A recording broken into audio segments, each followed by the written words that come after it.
창세기 49장 오늘 읽은 이 본문 말씀을 저는 한 2, 3년 전에 이 말씀에서 각별히 은혜를 받았습니다.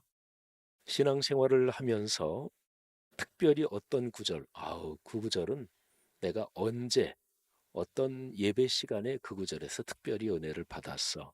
또는 어떤 모임, 어떤 계기로 그 구절이 내 인생 속에 아주 중요한 자리로 들어왔어. 이런 구절이 있죠. 근데 창세기 이 구절은 저한테 아주 명백합니다. 이 구절 중에서 특별히 49장 22절, 요셉은 무성한 가지, 그 샘 곁의 무성한 가지라. 그 가지가 담을 넘었도다. 이 49장 22절은 아주 명백하게 제 머릿속에 남아 있는데 30한 2년 전인가 3년 전쯤 될 거예요. 그때는 제가 독일에 유학하고 있던 중이었습니다. 그때 저는 창세기 말씀을 읽으면서 굉장히 많이 은혜를 받았습니다. 그때 이제 은혜 받은 몇 개의 구절 중에 하나가 49장 22절입니다.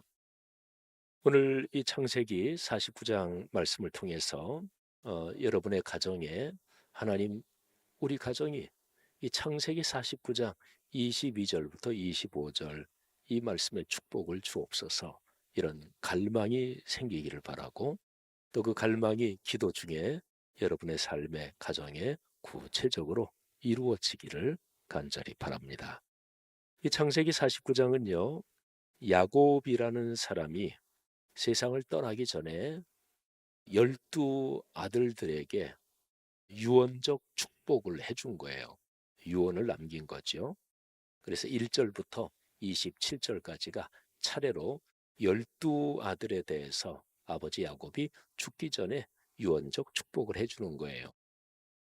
그런데 축복이라고 제가 말씀드렸는데 사실은 이런 내용은 이건 축복이 아니라 책망이다. 이런 것도 이 말씀 가운데 들어 있습니다. 야곱은 아브라함, 이삭, 야곱 이렇게 3대 신앙의 가장 원초적인 선조지요. 그래서 하나님께서 당신의 이름을 스스로 얘기하실 때 나는 아브라함의 하나님, 이삭의 하나님, 야곱의 하나님이다. 이렇게 얘기하실 정도로 우리 성경 역사, 그러니까 우리 하나님 신앙의 역사에서 가장 원초적인 세 사람의 선조, 그러면 아브라함, 이삭, 야곱 이렇게 됩니다. 야곱이 세상을 떠나기 전에 12아들을 다 불렀겠죠. 그리고 그때 당시에 12아들이 이미 다 가정을 이루고 있었고 자녀들이 또 손자들도 그렇고 꽤 많았겠죠. 근데 어쨌든 12아들을 불러놓고 유언을 남깁니다. 근데 이 유언이 무지무지하게 중요한 것이 아마 이 정도로 생각하면 좀 머리에 감이 올 수도 있겠어요. 야곱이 전체 재산이 뭐 얼만데 근데 그 전체 뭐 재산이 굉장히 많았겠죠. 현실적으로. 그 재산을 12아들들에게 이제부터 너희들에게 이 재산을 나누어 준다.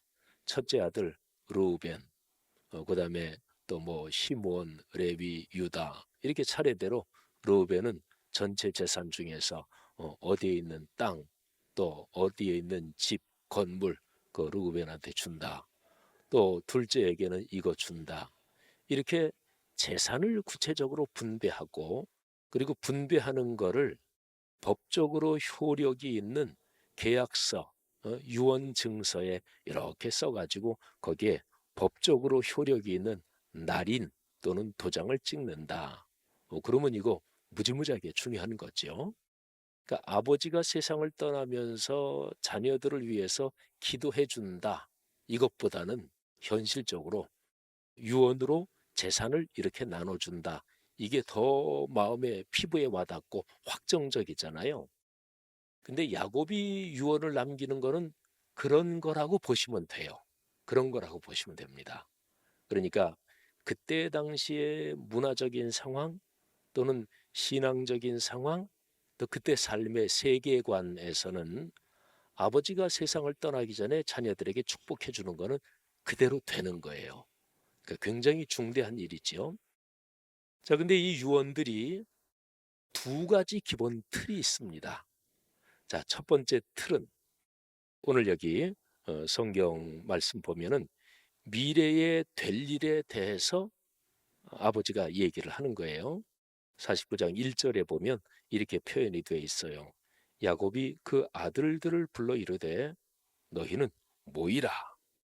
너희가 후일에 당할 일을 내가 너희에게 이르리라. 그러니까 12 아들을 불러놓고 너희들이 앞으로 살아갈 인생, 그리고 너희의 자녀 후손들이 이런 식으로 삶이 전개될 거야. 그래서 미래에 걸어갈 그 12 아들, 그 가문 대대로 후손의 삶을 예언한 것이지요. 앞으로 일어날 일을. 자, 이게 첫 번째 틀인데, 그런데 또 하나 중요한 틀이 있습니다. 자, 12 아들 쭉 다 얘기를 하고요. 27절에 베냐민 12번째 아들까지 이제 아버지 야곱이 축복을 해요. 그리고 나서 28절 말씀에 그 두 번째 틀이 나와요. 한번 들어보세요. 이들은 이스라엘의 12지파라. 이와 같이 그들의 아버지가 그들에게 말하고 그들에게 축복하였으니 곧 그들 각 사람의 분량대로 축복하였더라. 여러분, 여기에서 이 표현이 중요합니다. 그들 각 사람의 분량대로 축복하였더라. 이 얘기는요, 이제 아버지 야곱이 세상을 떠나기 이제 얼마 전이잖아요. 아직까지 뭐 정신이 총명했고, 그래서 이제 유언을 남기는 거잖아요. 그러니까 아버지 야곱이 그때까지 살아오면서 12명의 아들이 이 야곱의 아들들로서 인생길을 어떻게 걸어왔는지 과거의 삶을 다 아는 거죠. 그래서 12명의 아들들, 그들의 각 사람의 분량대로 이 얘기는 그 사람들이 과거에 살아온 그거하고 연관해서 축복했다. 유언을 남겼다. 이런 얘기입니다. 그러면 12 아들들에게 남긴 유언은 두 가지 틀을 가지고 있어요. 그러니까 그들이 계속해서 그때까지 살아온 인생, 거기에 대한 하나님의 평가, 그것이 이 마지막 유언에 반영이 되어 있고요. 그리고 거기에서 근거해서 미래에 12 아들 당사자들 뿐만이 아니라 12 아들들, 이들의 아들, 딸, 손녀, 손자, 가문 대대로 이어질 그 미래의 삶이 거기하고 연관되어 있는 거죠. 사람의 삶은 늘 그렇죠. 갑자기 하늘에서 뭐 엄청난 뭐 축복이, 뭐 호박이 넝쿨째 들어오는 것처럼 그렇게 축복은 오는 것이 아닙니다. 하나님은 인격적인 하나님이시거든요. 그러니까 각 사람이 인격적인 결단과 헌신으로 어떻게 사느냐, 하나님의 축복은 그거하고 분명히 연관이 있습니다. 사랑하시는 여러분, 여러분이나 저나 우리 모두 걸어온 삶의 발자국 또는 걸어온 삶에서 얼마나 하나님의 뜻에 맞게 살았는지 그거는 전부 다 틀릴 거예요. 그런데 오늘 여기 야곱이 12 아들들에게 해준 유언적 축복, 이 두 가지 틀을 보면서 오늘 한번 다시 그런 생각을 할 필요가 있어요. 하나님, 지금 이후로 걸어가는 제 삶의 여정이 올해 2025년 걸어가면 2026년이 되면 2025년은 과거가 되겠죠. 그러니까 2025년 올해 말쯤에 서서 내가 1년 동안 살아온 지나온 과거, 지난 1년이 어떠했나. 그게 이제 하나님께서 그 다음 해를 축복해 주시는, 말하자면 하나님의 축복과 연관이 돼 있는 것입니다. 사람의 삶은 늘 현재를 걸어가면서 하루가 지나가면 오늘이 어제로 되면 그게 과거가 되는 거지요. 그래서 사람의 삶은 어떻게 보면 굉장히 엄숙한 것입니다. 날마다 하나님이 나에게 다시금 열어주시는 하루하루를 하나님께 기도하며 그리고 주님의 은혜 가운데 살아가야 되는 거지요. 이런 삶의 깨달음과 축복이 우리 모두에게 있기를 주의 이름으로 축원합니다.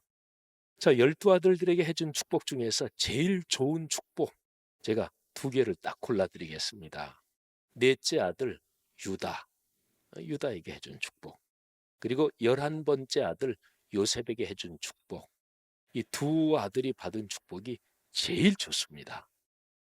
유다에 대한 축복은 여러분이 한번 오늘 집에 돌아가셔서 주무시기 전에 한번 49장을 쭉 한번 읽어보세요. 유다의 가문에서 메시아 예수 그리스도가 혈통적으로 보면 넷째 아들 유다의 가문으로 이어집니다. 그리고 12지파 중에서 유다 지파는 나중에 전체 이스라엘이 남북으로 갈리죠. 그때 북쪽이 10개 지파가 됩니다. 그리고 남쪽이 2개 지파예요. 근데 남왕국 2개 지파에서 유다하고 시므온인데 이 시므온 지파는 그냥 나중에 점점 수가 줄어들어서 유다 지파에 흡수되듯이 돼버립니다. 그래서 남왕국을 부르는 이름이 유다입니다. 아예 유다 지파의 이름을 따서. 그리고 북왕국은 10지파인데 북왕국 10지파에서 제일 대장 역할을 하는 것이 바로 요셉이라는 아들입니다. 요셉이라는 아들 에브라임 므낫세. 므낫세가 큰아들이죠. 므낫세 에브라임인데 하나님의 섭리 가운데 에브라임이 장자 역할을 해요. 아무튼 이 에브라임과 므낫세 두 아들은 자기 아버지 항렬대로 승격이 됩니다. 그래서 12아들들 중에서 레위 요 아들은 너는 12지파 거기서 좀 빠져. 그래서 하나님의 성막 성전만 전적으로 섬기죠. 그리고서 이제 11개가 되잖아요. 그럼. 근데 요셉이라는 아들의 두 아들이 아까 얘기한 것처럼 아버지 항렬로 승격이 돼서 에브라임 지파, 므낫세 지파 이렇게 되죠.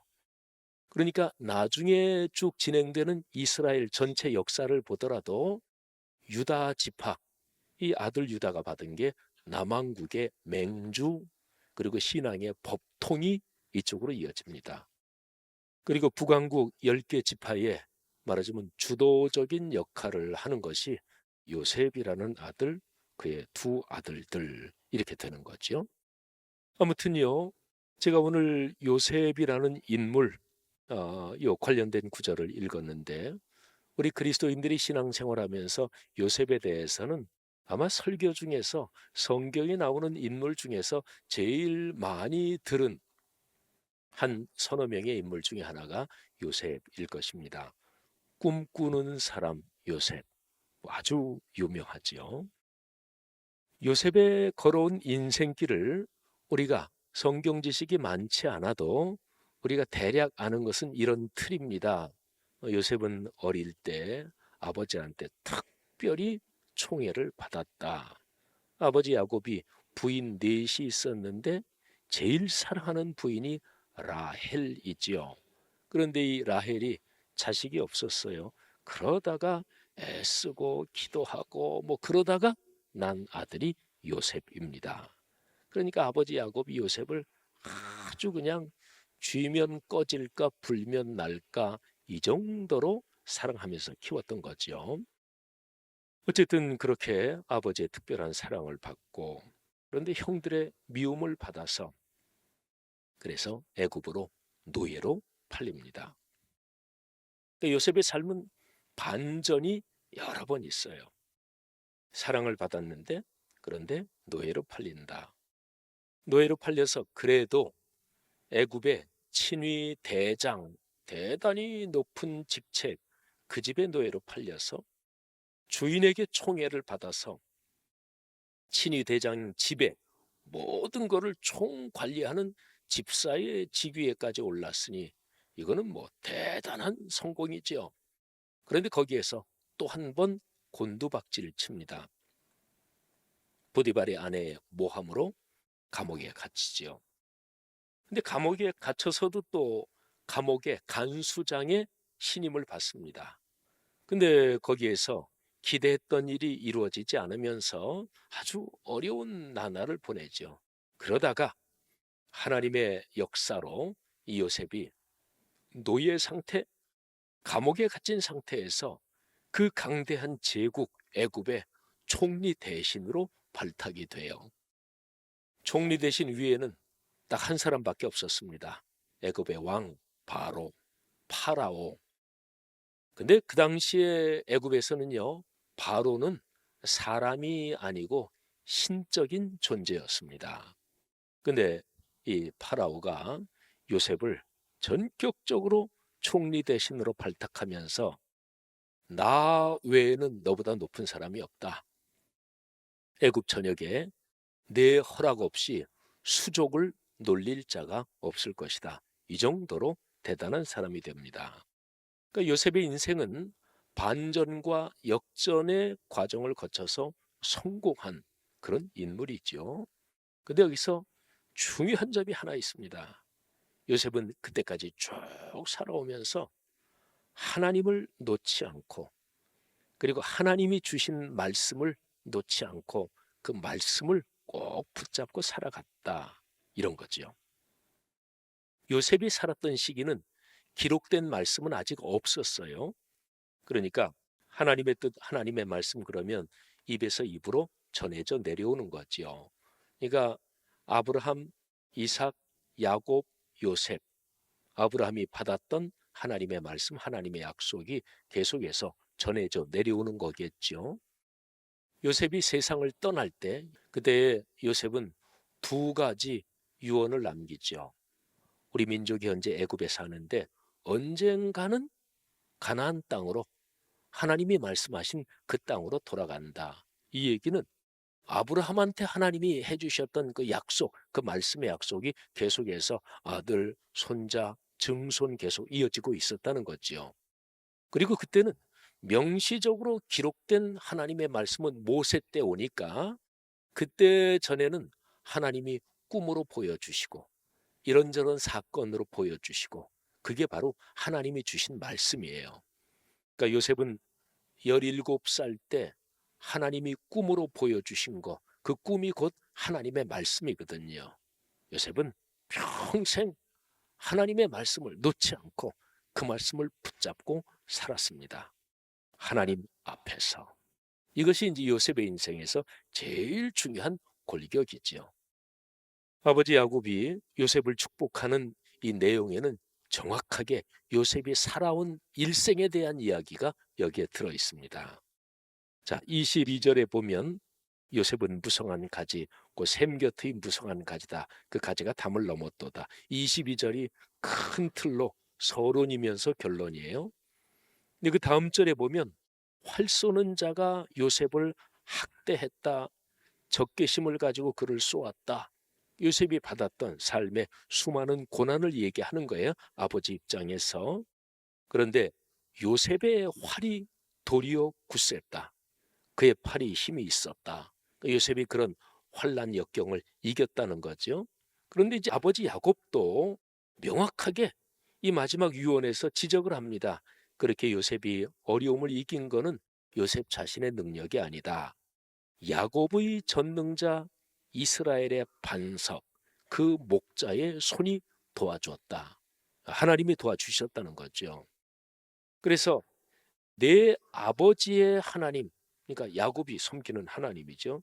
내 아버지의 하나님 여호와, 그분으로 말미암아 내게 축복이 임한 거다. 이제 그가 너를 과거에 그렇게 살아오면서 너를 도와주신 그 하나님이, 이제 25절부터 보면 미래형으로 나와요. 그분이 내가 걸어가는 앞날, 내 가정, 내 지파, 그 가문의 미래도 너를 도우실 것이다. 전능하신 분이 내게 복을 주실 것이다. 그 복의 내용, 우리 그리스도인의 귀에 아주 전통적으로 익숙한 거죠. 위로 하늘의 복, 아래로 깊은 샘의 복, 젖 먹이는 복, 태의 복. 그리고 이제 마지막 26절 마무리하는 거기에서 다시 한 번 더 대단한 축복을 부어줍니다. 네 아버지의 축복이 내 선조의 복보다 낫다. 이거는 야곱이 가지고 있는 자의식인 것 같아요. 그러니까 내 아버지, 그러면 야곱을 말하는 거잖아요. 지금 야곱이 유언하고 있는데 내 아버지가 받은 축복이 내 선조의 축복보다 낫다. 선조는 누구예요? 야곱의 아버지 이삭, 야곱의 할아버지 아브라함, 뭐 이렇게 되는 거잖아요. 근데 어쨌든 야곱은 내 아버지의 축복, 그 축복이 영원한 산과 같다. 그런데 이 축복이 요셉의 머리, 그리고 그 요셉의 모든 삶의 그 형제 중에 뛰어난 자의 정수리로 이 복이 쌓일 것이다. 대단하지요. 사랑하시는 여러분, 요셉에게 하나님이 주신 축복을 사모하는 마음이 생기지 않나요? 대단한 거잖아요. 요셉에게 주신 축복을 붙잡고 기도하는 은혜가 있기를 바랍니다. 저는 창세기 49장 22절, 32년 전, 33년 전에 이 말씀에서 은혜를 받고, 제가 어떤 분을 축복하고 권면하거나 할 때 이 말씀을 제가 종종 사용합니다.